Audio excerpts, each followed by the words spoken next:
Bienvenidos a nuestra cuarta sesión de nuestro curso de Teoría del Estado. En esta ocasión toca el turno a Nicolás Maquiavelo, Niccolò Machiavelli, el famoso texto del Príncipe, publicado en 1513. Hay una serie de cuestiones concretamente con el Príncipe y se ha dicho muchísimo en torno a este texto.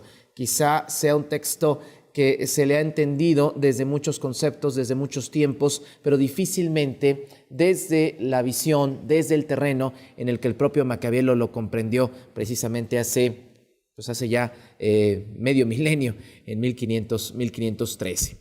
Hay una serie de cuestiones. En principio, no es un manual, es un tratado sobre la construcción del orden político nuevo.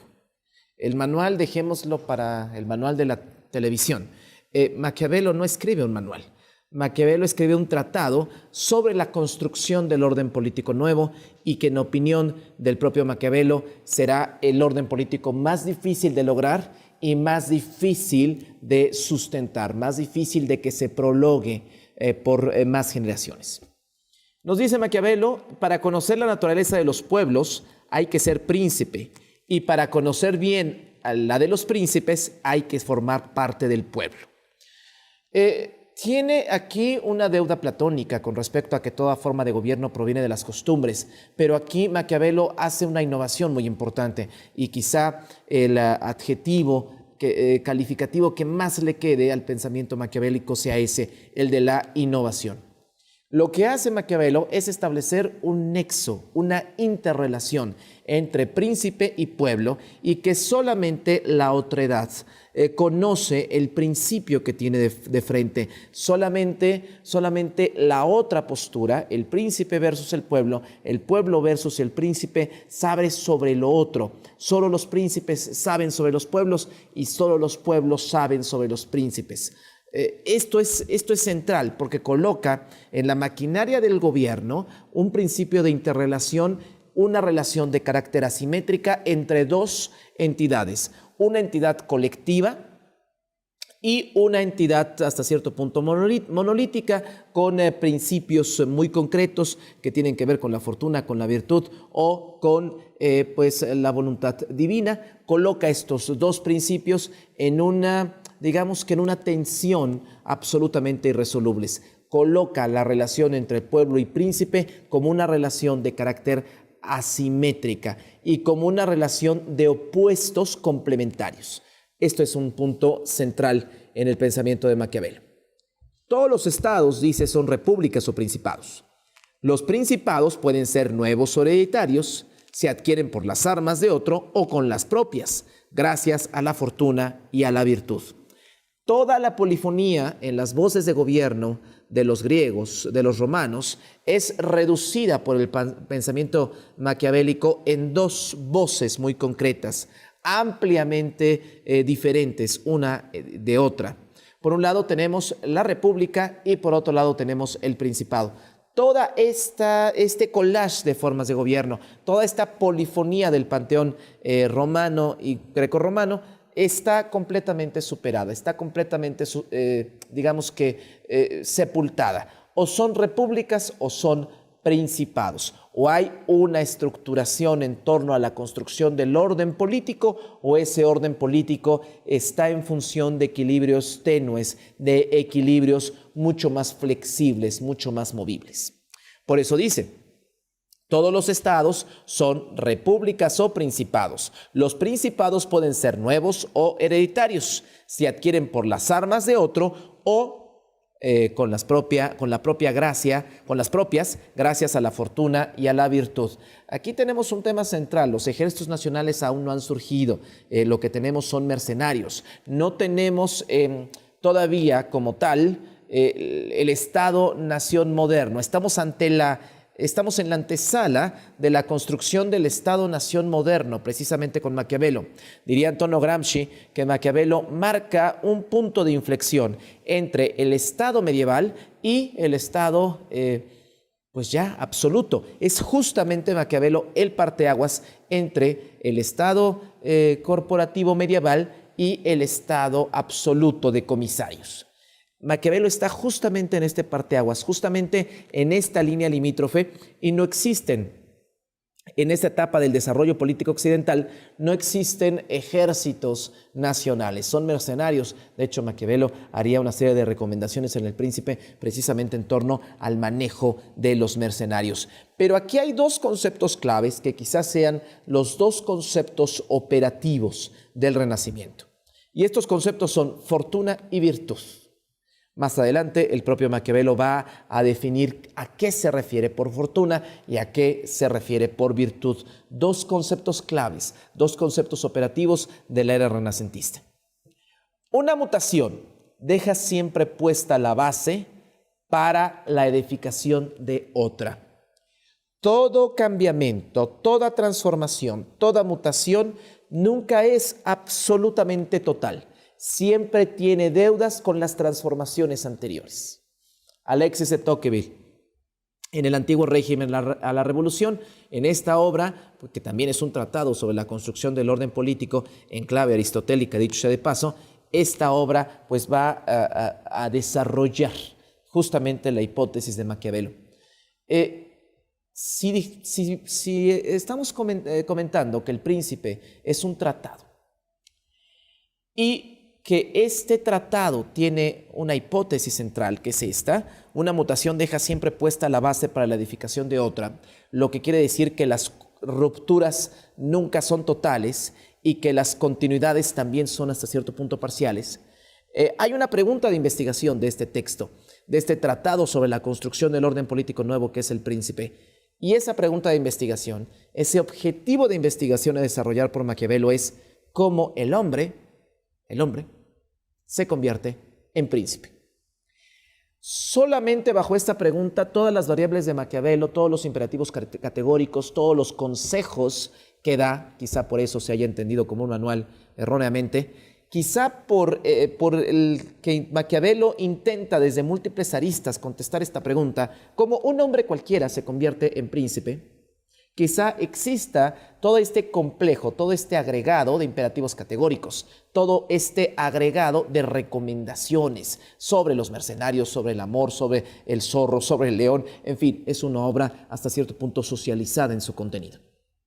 Bueno, esta es, digamos que, la estructura central del orden político. Una mutación deja siempre puesta la base para la edificación de otra. Es la variable central, la piedra de toque de toda la construcción del orden político moderno. Ninguna ruptura, como decíamos hace un momento, es absolutamente total. Las continuidades también son hasta cierto punto parciales. Siempre el orden nuevo tiene deudas, tiene compromisos con el orden anterior. Esto es elemental y esto es central. Hace una pregunta muy interesante. ¿Por qué los asuntos de Estado se parecen a la tisis, una enfermedad propia del Renacimiento?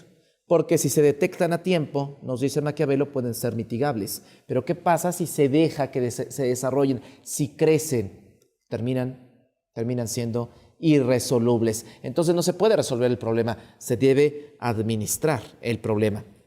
Quien propicia el poder de otro, labra su propia ruina, puesto que dicho poder lo construye o con la astucia o con la fuerza, y tanto la una como la otra resultan sospechosas al que ha llegado a ser poderoso. Una vez más, esquemas de interrelación, tenemos un macroesquema de interrelación entre solamente los príncipes conocen la naturaleza de los pueblos y viceversa, solamente los pueblos conocen la naturaleza de los príncipes, y por otro lado, en una especie de desdoblamiento, lo que tenemos son nexos particulares.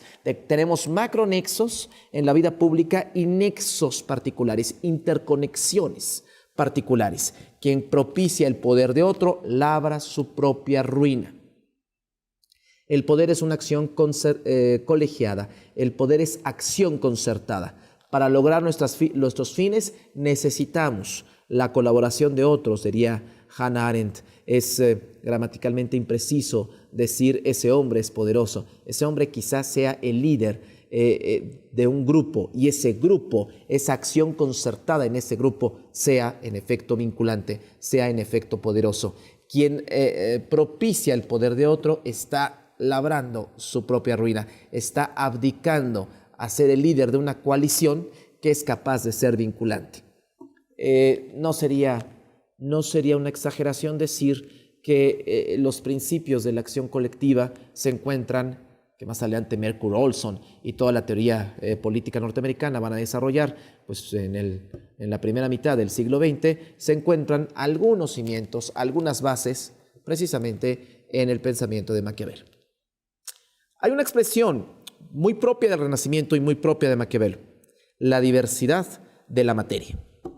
Los principados pueden estar apoyados en siervos o en nobles. Los primeros son extremadamente difíciles para conquistar, pero de larga duración si es lograda. Aquí establece razones y proporciones.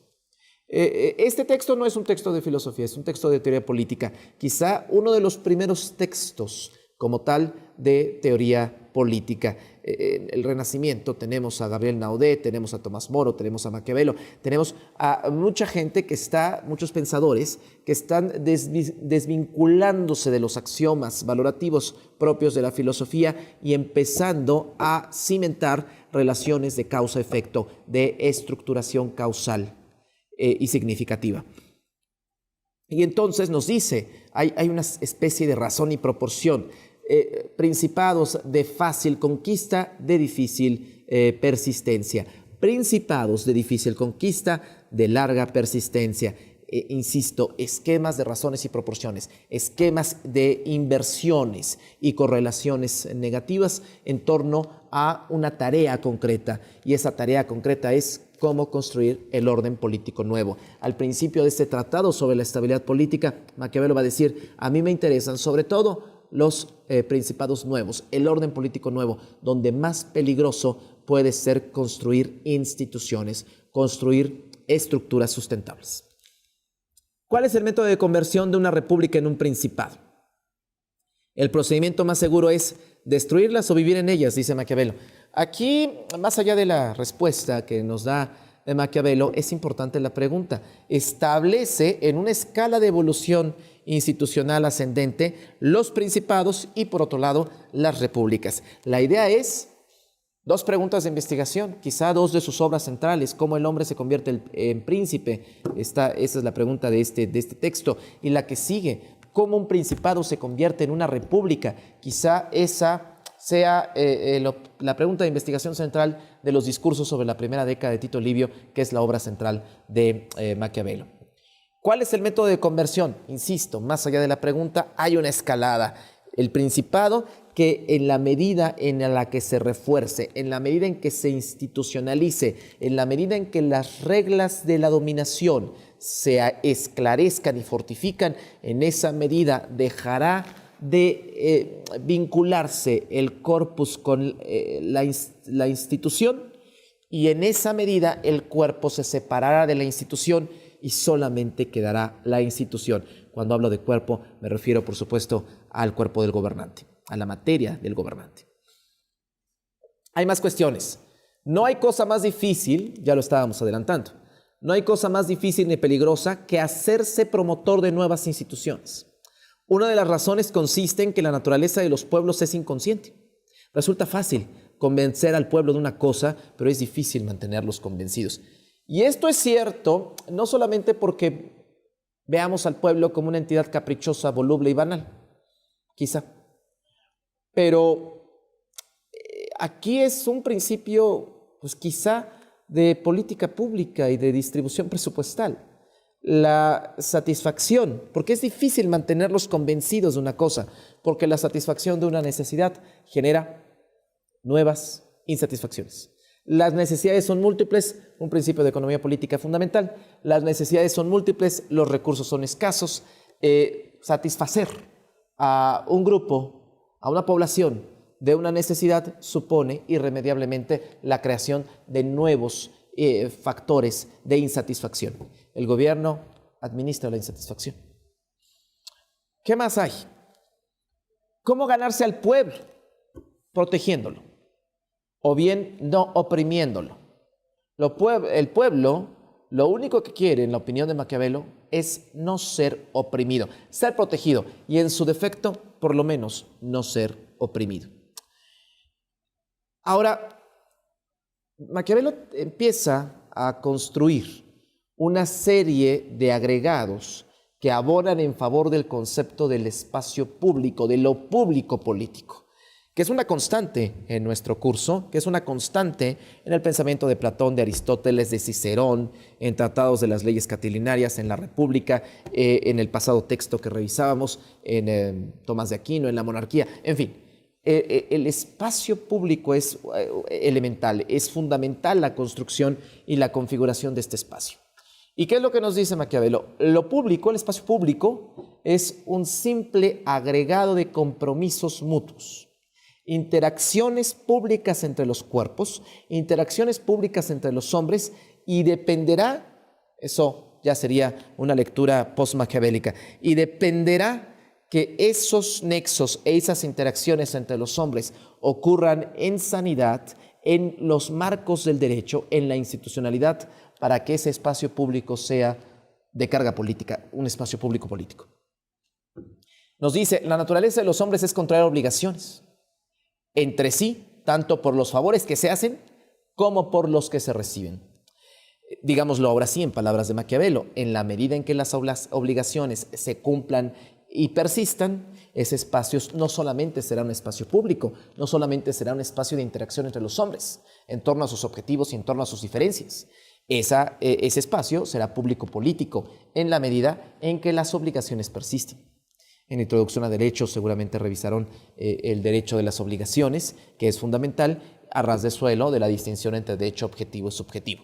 Bueno, perfectamente Maquiavelo está anclado, quizás sea el corazón del pensamiento político occidental. Ahora, si nosotros rápidamente, la palabra maquiavélico, hoy en día, lo que entendemos por eso es alguien mezquino, miserable, calculador, pragmático, en fin, calificativos muy malos. Realmente esto no está en el pensamiento de Maquiavelo. Recordemos que en Introducción a las Ciencias Sociales debimos haber revisado el concepto y los usos del concepto, que es un problema central en la construcción de las ciencias sociales. En más de una ocasión, los usos del concepto deforman el significado original. Y esta no es la excepción. La expresión y la configuración de maquiavélico tiene muy mala prensa, pero eso fue a partir de la Contrarreforma. Esto fue 150 años, 100 años después de la muerte de Maquiavelo. Si nosotros revisamos la configuración y la concepción que tiene, por ejemplo, de los principados eclesiásticos, aquellos donde todos son felices y nadie gobierna, parafraseando al propio Maquiavelo, veríamos que Nicolás tiene el escapulario muy bien puesto y no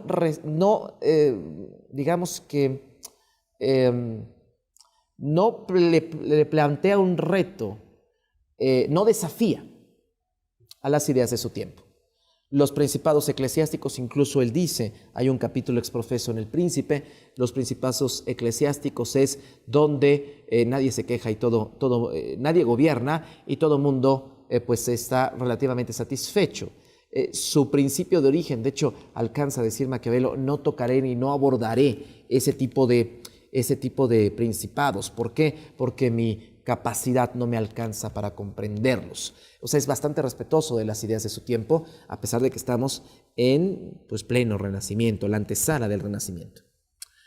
¿Qué más hay sobre los mercenarios? A propósito de la ausencia de tropas, insisto, no estamos en el Estado-nación moderno, no estamos en la construcción del Estado moderno, que es un Estado soberano, estamos todavía en de la ciudad-estado, de los griegos al Estado-comunidad de Tomás de Aquino, a que es un Estado mixto, es un Estado que todavía tiene elementos corporativos medievales, pero que también ya tiene indicios aproximaciones de lo que será el Estado moderno.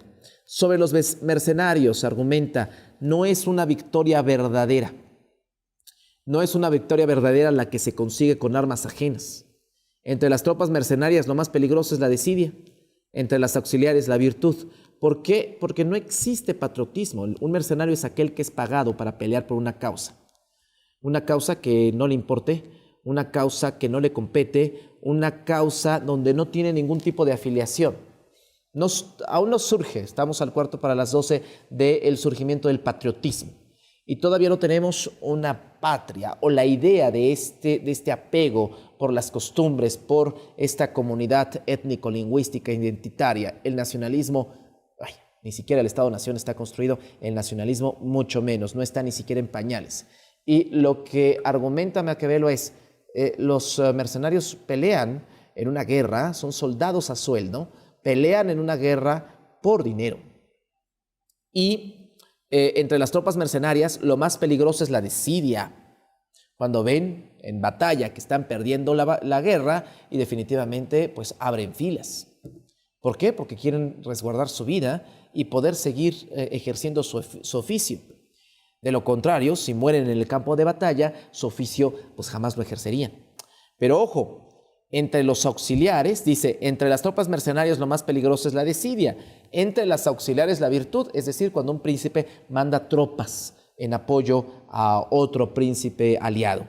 Bueno, pues ahí se configura lo que el propio Maquiavelo dice. No es victoria verdadera la que se consigue con armas ajenas. No ganaste tú, ganó otro príncipe, no ganó un príncipe concreto, ganó otro con las armas de otro. La victoria no le pertenece al primer príncipe, sino al segundo. Las cosas fundadas en el miedo.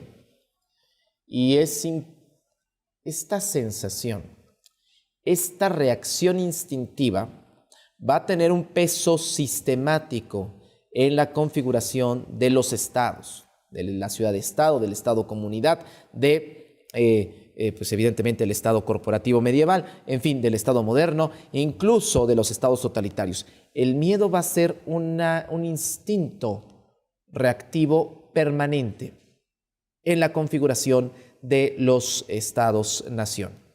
Las cosas fundadas en el miedo son más persistentes que aquellas arrojadas a la vinculación. ¿Por qué? Porque la vinculación supone intereses y los intereses son absolutamente coyunturales, contextuales, cambian según las circunstancias. El miedo en efecto tiene una variable circunstancial, pero el miedo puede tener ausencias. No solamente tenemos miedo frente a lo presente, también frente a lo ausente. Precisamente porque tenemos miedo frente a lo ausente, es de mayor fuerza, de mayor vinculación. Y tiene razón Maquiavelo, las cosas fundadas en el miedo son más persistentes que aquellas arrojadas a la vinculación. La variable intermedia entre miedo y vinculación es obviamente dominación. ¿Qué más tenemos? Hablaba Maquiavelo desde el principio de este tratado sobre el orden político, del concepto de fortuna y el concepto de virtud. Son dos conceptos de su tiempo, pero que Maquiavelo, como ningún otro de los autores de su época, van a llevar estos conceptos hasta sus últimas consecuencias. Y es natural, porque el Renacimiento supone pues el tránsito de una teocracia a a colocar al hombre en el centro del universo.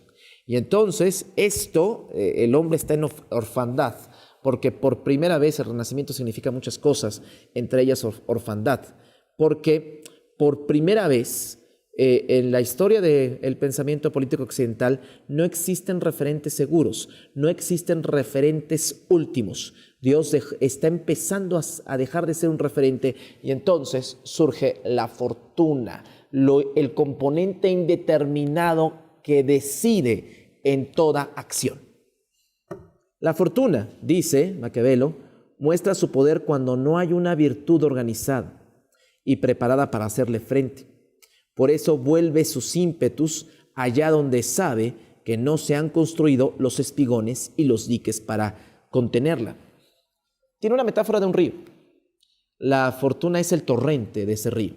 La virtud son los diques para controlar y en la mejor de las opciones, beneficiarse de ese torrente y de esa fuerza.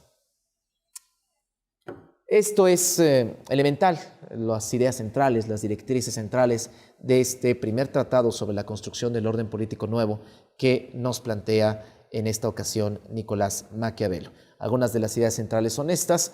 Por supuesto, esta es apenas nuestra cuarta sesión de nuestro curso de Teoría del Estado y seguramente habrá más pensadores en próximas sesiones. Hasta la próxima.